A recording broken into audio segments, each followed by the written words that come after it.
What's up, everybody? It's Boris. We're watching Pacha TV.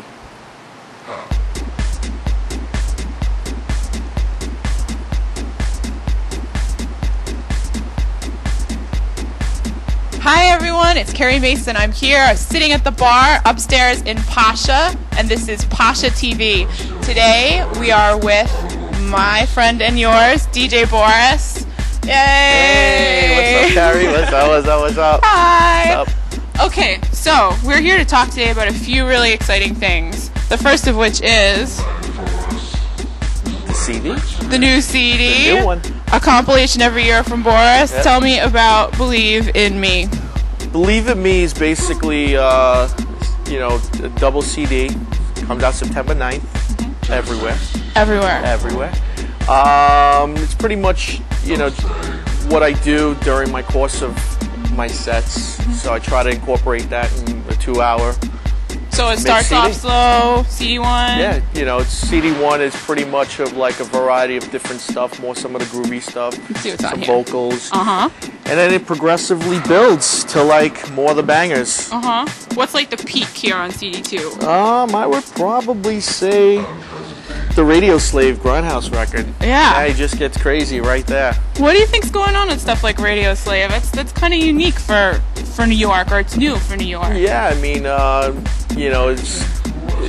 stuff now is leaning towards more like, some of the minimal stuff and some of the techno stuff, as opposed to like more of the harder, more fast tempo type stuff, where it's just more like a little more down tempo, a little more groovy, a little more, different kinds of sounds, as opposed to like these big banging big build-ups. Which is still room for that. Which is always. No question. Okay, your fans would like to hear that. Definitely. We still are for big room bangers. Say it. We still are for Okay. big room bangers. So, how are we celebrating the release of this? At Pacha, of At course. Pacha, of course. Well, we will have the in-store at Union Square, September 12th. Virgin Mega Store, Union Square. Yep. And the kickoff parties, of course, at my residency at Pacha, New York. September 13th. Be there. And kick it off. Have some giveaways, celebrate the CD. Girls dancing. Naked. Hey! They won't be naked. Okay, only in the NYPD. showers. Only in the showers. So, how did Believe in Boris start? How did that tagline start? Well, basically, it was at my old residency at Crowbar. It was actually Mike D, who was the resident light tech there. Legend, been around forever. One day, I was doing the night, and he just, they had the blinker underneath the booth, and he just one day put Believe in Boris, and it just stuck, and we just ran with it, and here we are today. I was walking behind a group of girls on their way to your pool party for the Winter Music Conference, and they all had it right across their ass. Yeah, there's a couple interesting fans out there. And you told me about something else that's really crazy. I mean, there's a couple. Yeah, I mean, there's a whole bunch of people that I know in New York that gotten tattoos of Believe, and there's one particular fan out of Miami who follows me pretty much everywhere in Florida. One day shows up in Orlando, is playing at a club in Orlando, and he just shows up and he's like, "Boris, look at my back."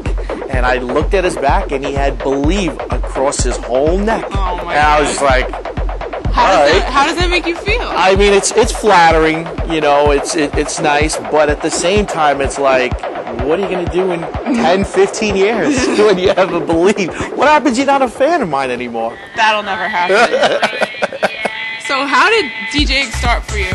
When did you start? I basically started in '92 at a club called Tilt, and back then in New York, and it was basically a club. I played a variety of stuff. Like, it wasn't only house. It was, back then it wasn't really all about house. It was about everything.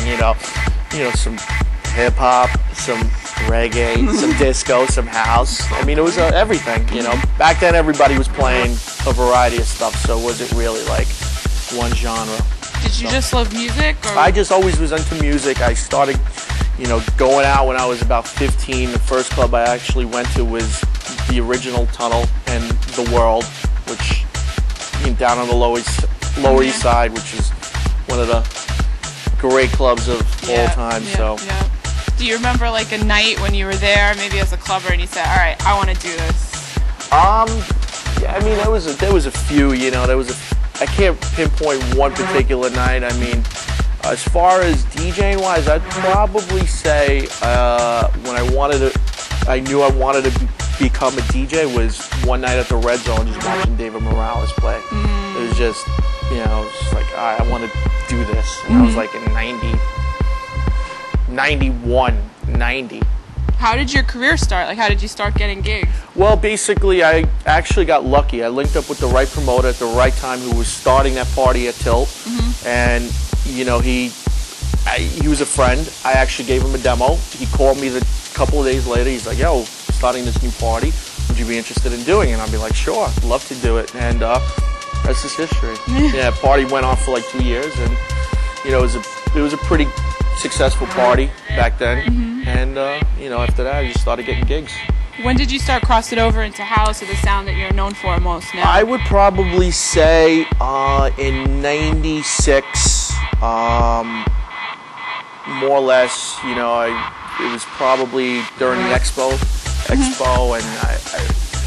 it was Sound Factory Bar was one of the main clubs out back then, and say 96, 97, where, doing the Roxy, and it was pretty much, back then the house was getting more popular, so you had to pick and choose, really, like what you were into, and I was always into...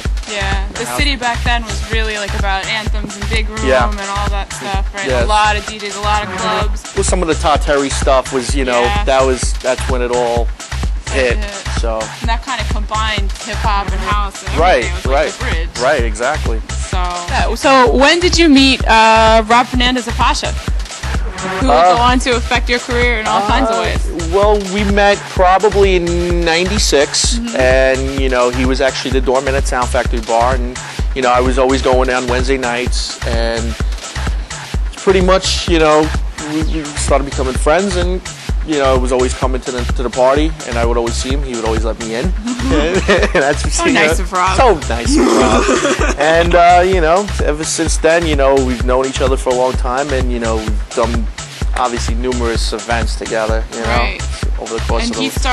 And it started to pick up steam around this time when you met Rob and you started doing Asteria, his parties. Yeah, that was a little after the, around 96, right after that, I got my huge residency at Roxy on Friday nights, which was Big Fridays, and that party was obviously one of the most, more big ones in New York City. I mean, every promoter, everybody was down there, DJs, celebrities, this one, that one. It was all mixed in one.